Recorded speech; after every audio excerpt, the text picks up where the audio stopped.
आज की तमाम बड़ी खबरें नॉनस्टॉप न्यूज में। पाकिस्तान के कार्यवाहक पीएम इमरान खान ने विपक्षी पार्टियों पर कई आरोप लगाए हैं। उन्होंने विपक्ष पर सरकार बनाने के लिए सांसदों की खरीद फरोख्त का आरोप लगाया। इमरान ने कहा कि ऐसे तरीकों से सरकार बनाना जमहूरियत नहीं है। उन्होंने जनता से विपक्षी दलों के नेताओं की घरों के बाहर प्रदर्शन की अपील की। अवाम को मैं आज सबको आपको कह रहा हूं कि आपको प्रोटेस्ट करना चाहिए। मैंने आज अनाउंस कर रहा हूं कि मैं आज शाम को मैं भी इस प्रोटेस्ट पे शामिल होऊंगा, लेकिन इसके खिलाफ करेंगे ये जो गद्दारी हो रही है मुल्क के खिलाफ। इमरान खान ने कहा कि वो चुनाव करवाना चाहते हैं, लेकिन विपक्ष सुप्रीम कोर्ट चला गया। उन्होंने कहा कि विपक्ष को जनता के बीच जाना चाहिए। इमरान खान ने कहा कि वो भारत या अमेरिका के खिलाफ नहीं है। मैं सारी दुनिया फिरा हुआ हूं, मैं कभी भी किसी मुल्क के खिलाफ नहीं हूं। ना मैं एंटी अमेरिकन हूं, ना मैं एंटी इंडिया हूं, ना ये मैं बार बार कह बैठा हूं। इस बीच पाकिस्तान के राष्ट्रीय सुरक्षा सलाहकार मोईद यूसुफ ने अपने पद से इस्तीफा दे दिया है। पाकिस्तान में नेशनल असेंबली भंग करने के डिप्टी स्पीकर कासिम सूरी के फैसले पर सुप्रीम कोर्ट में सुनवाई एक दिन के लिए टल गई। अब कोर्ट में मंगलवार दोपहर 12 बजे इस मामले के साथ इमरान खान सरकार के खिलाफ अविश्वास प्रस्ताव खारिज किए जाने पर भी सुनवाई होगी। पाकिस्तान के सुप्रीम कोर्ट की 5 जजों की बेंच ने खुद इस मामले का संज्ञान लिया था। इस बीच इमरान खान ने पाकिस्तान के केयरटेकर प्रधानमंत्री के लिए पूर्व चीफ जस्टिस गुलजार अहमद को नॉमिनेट किया है, जिसकी जानकारी चौधरी फवाद हुसैन ने ट्विटर पर दी। इन सियासी हलचलों के बीच सदन में अविश्वास प्रस्ताव को लेकर जो भी कुछ हुआ, उस पर विपक्ष ने इमरान को घेरना शुरू कर दिया है।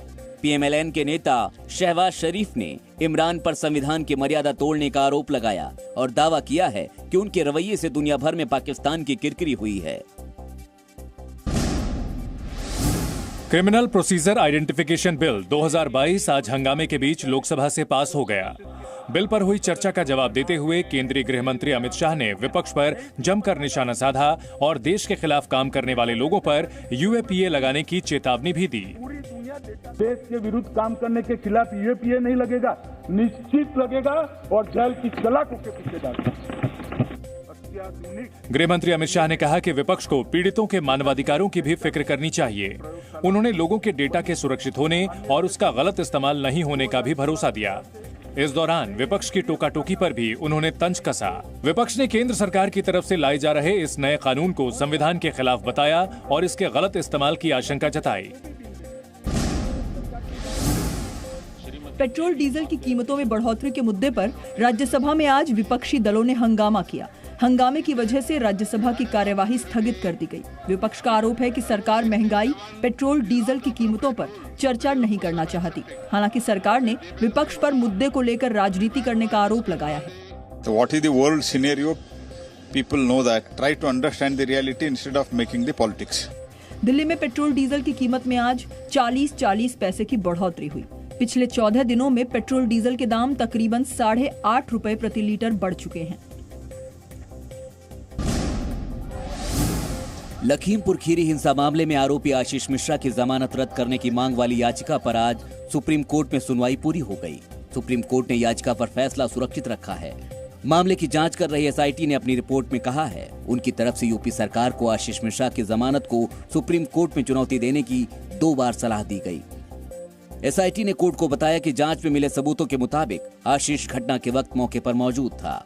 यूपी सरकार की ओर से कहा गया कि आशीष मिश्रा के भागने या सबूतों के साथ छेड़छाड़ की संभावना नहीं है, जबकि पीड़ितों के वकील ने कहा कि हाई कोर्ट के फैसले में तमाम खामियां हैं और एसआईटी के सबूतों को हाई कोर्ट ने नजरअंदाज कर दिया।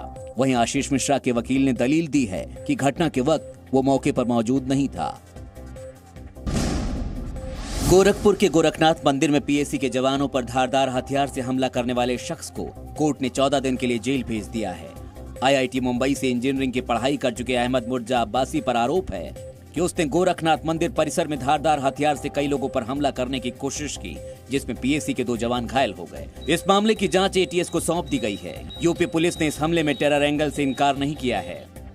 अभी हम किसी भी संभावनाओं से इनकार नहीं कर सकते। इस बीच योगी आदित्यनाथ ने गोरखपुर पहुंचकर हमले में घायल हुए जवानों का हालचाल जाना और उनके इलाज की जानकारी ली।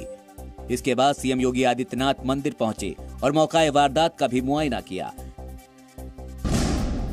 जम्मू कश्मीर के श्रीनगर में हुए आतंकी हमले में सीआरपीएफ का एक जवान शहीद हो गया, जबकि दूसरा जवान गंभीर रूप से घायल हो गया। घटना के वक्त जवान गश्त लगा रहे थे, तभी लाल चौक के पास आतंकियों ने उन पर घात लगाकर हमला कर दिया। हमले के बाद पूरे इलाके को घेर लिया गया और सर्च ऑपरेशन शुरू कर दिया गया।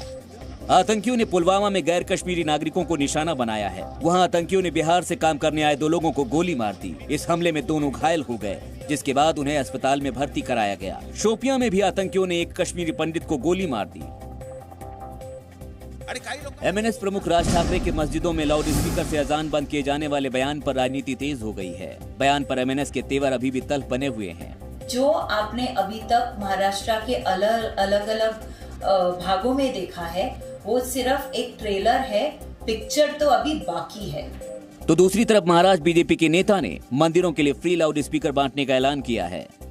लाउड स्पीकर पर सियासत गरमाई तो महाराष्ट्र के गृह मंत्री दिलीप वलसे पाटिल सामने आए। उन्होंने धार्मिक मतभेद फैलाने वाले नेताओं पर कड़ी कार्रवाई की चेतावनी दी। काही लोकांनी याच्या संदर्भामध्ये न्यायालयामध्ये पण जायचं ठरवलेलं आहे, तर याच्यामध्ये न्यायालयाचा सुद्धा निर्णय येईल।